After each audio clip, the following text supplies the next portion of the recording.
más de mejor nivel, ¿no?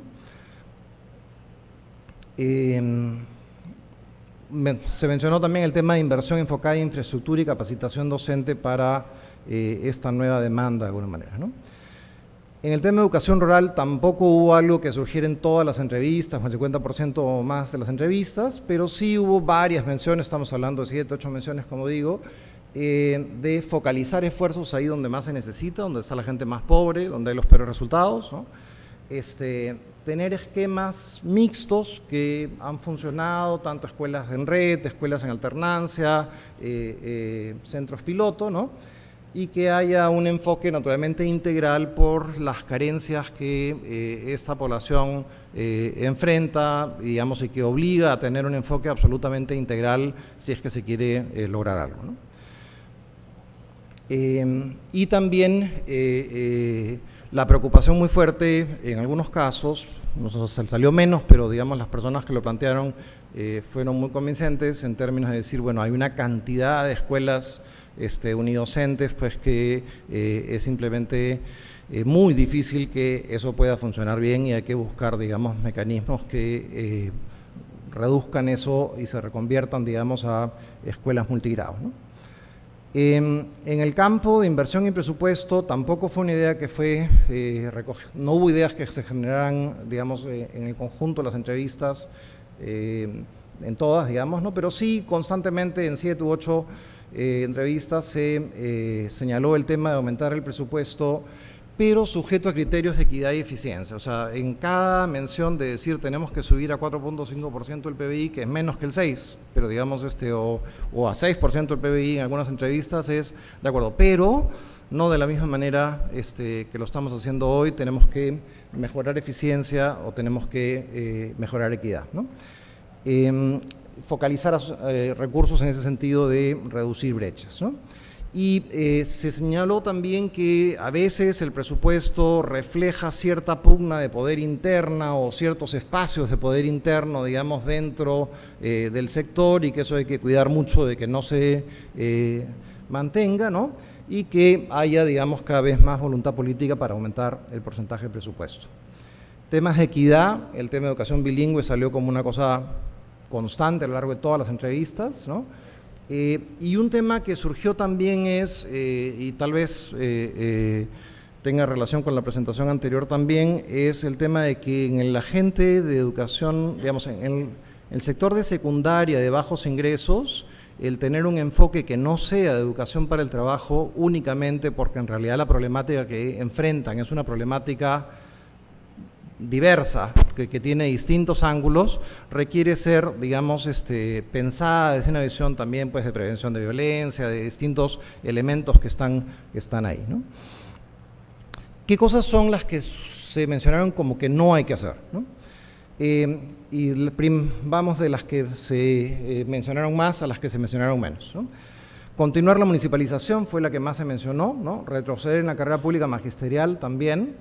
Este concepto de que igualdad no es lo mismo que equidad, que el Estado debe invertir más ahí donde hay más necesidad, digamos, para cubrir esa diferencia, ¿no?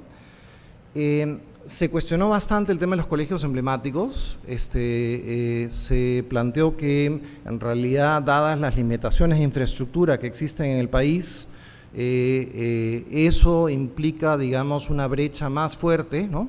Y que el concepto de invertir mucho más por alumno desde el Estado tiene sentido si es que se está haciendo una escuela de talentos especiales, donde de verdad uno está diciendo, bueno, aquí hay X cantidad de niños que de verdad tienen un talento absolutamente excepcional y que si tuvieran ciertas condiciones podrían realmente llegar a un nivel de desarrollo pleno.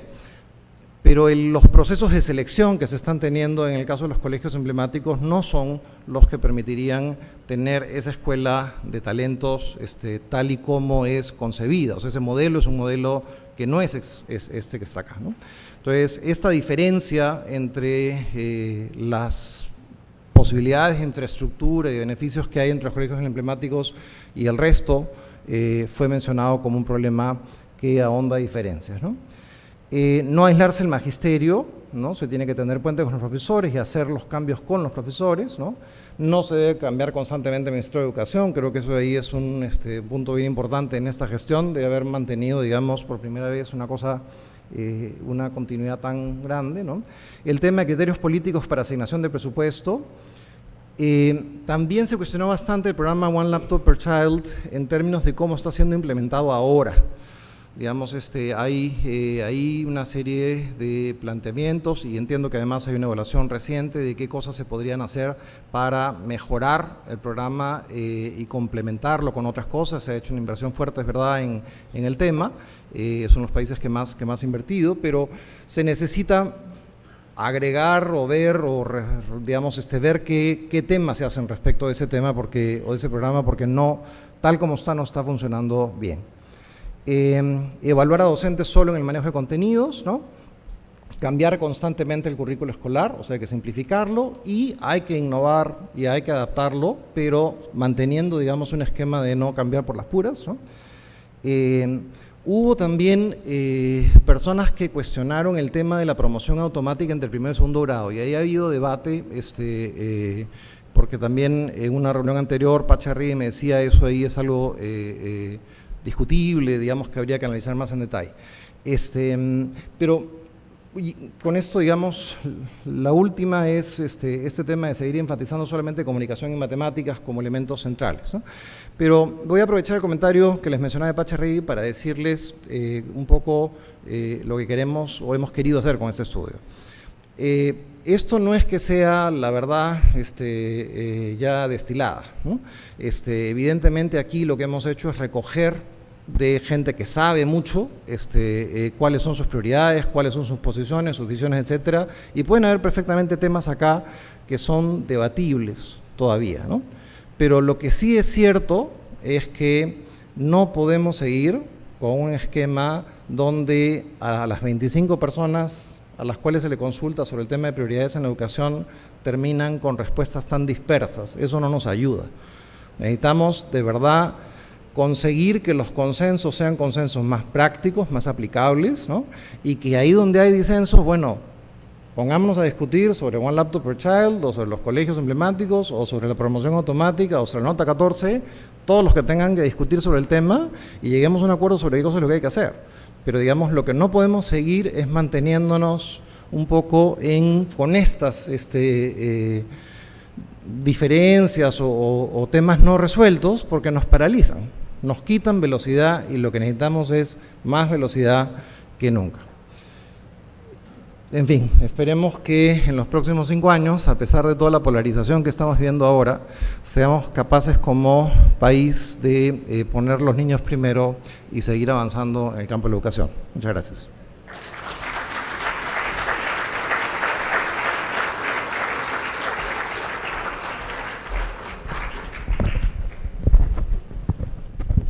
Bien, muchas gracias, Gabriel.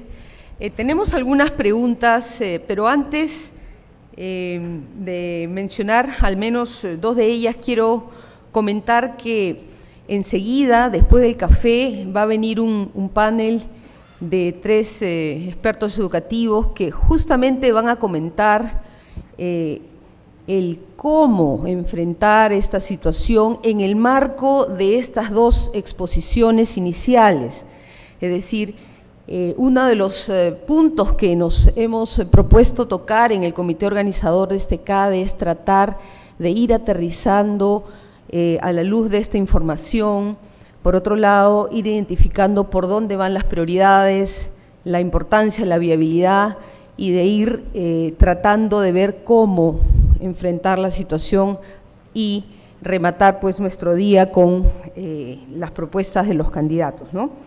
Entonces, en ese sentido, no voy a referirme a las preguntas que les piden a los señores priorizar y mencionar los cómo. Pero quiero mencionar, por ejemplo, se preguntan aquí si es que salió en el estudio aspectos relacionados a los TICs, en términos más amplios, no solo lo vinculado a las OLPC. Por otro lado, también si es que se ha profundizado en algunos aspectos de los temas aquí mencionados, es decir, si se ha logrado escarbar un poquito más, por ejemplo, en el tema de lo rural o de lo intercultural, si desde el estudio se han precisado algunos temas más específicos en torno a lo intercultural o lo rural.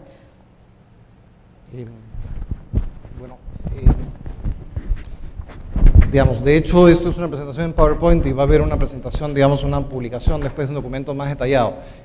Como mencioné, ha sido Paul quien ha estado a cargo de todas las entrevistas a los distintos expertos, o sea que yo creo que Paul es la persona indicada y con los créditos de poder dar una explicación más a fondo sobre tanto el tema de TICS como el tema de interculturalidad, ¿no? Sí, digamos, las posturas respecto al tema de TICS son muy variables. Hay personas que sostienen de que hay un problema de presupuesto y de inversión de infraestructura que permita, digamos, multiplicar más las oportunidades que supuestamente ofrece la presencia de la computadora en el aula.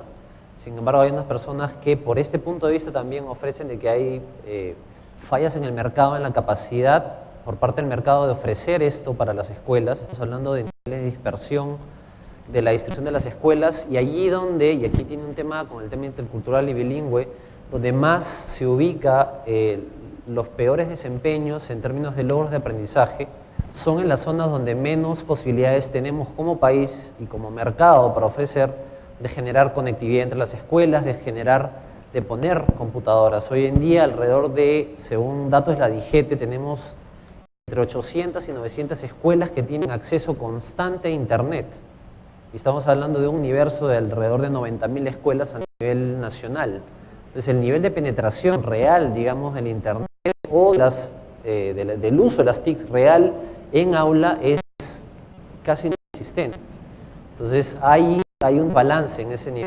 Y por el otro lado, en la pregunta respecto a la interculturalidad, va por el lado de la equidad. Digamos, ha habido un énfasis muy fuerte en la distinción entre igualdad y equidad. Es muy distinto el nivel de presupuesto, por un lado, el nivel de esfuerzo del Estado respecto de asegurar un acceso igualitario a la educación primaria o secundaria a nivel nacional, que esto sea, desde el punto de vista, por ejemplo, económico, de que se invierta de manera distinta a un estudiante que está en la periferia de una urbe en el país, de un estudiante que está por encima de los 3.500 metros sobre el nivel del mar. Y para el Estado, el presupuesto es el mismo dinero que se gasta. Entonces hay un tema ahí que tiene que ver con el tema intercultural, y además donde hay menores resultados de aprendizaje y logros es justamente en lugares con mayor pobreza, con mayor nivel de nivel indígena, con mayor nivel de intercambio de uso del lenguaje que no es el castellano. Entonces hay una preocupación particular en los entrevistados por focalizar el trabajo y la inversión del presupuesto y la acción del Estado en esas zonas para mejorar los aprendizajes a ese nivel. Bien, quiero agradecerle a Gabriel y a Paul por su participación y por todo el esfuerzo que ha implicado este estudio y el aporte que significa para la discusión del evento del día de hoy. Quiero invitarlos a ustedes a pasar al café y retornar a la sala a las 10:30 para continuar con la siguiente parte del programa. Muchas gracias.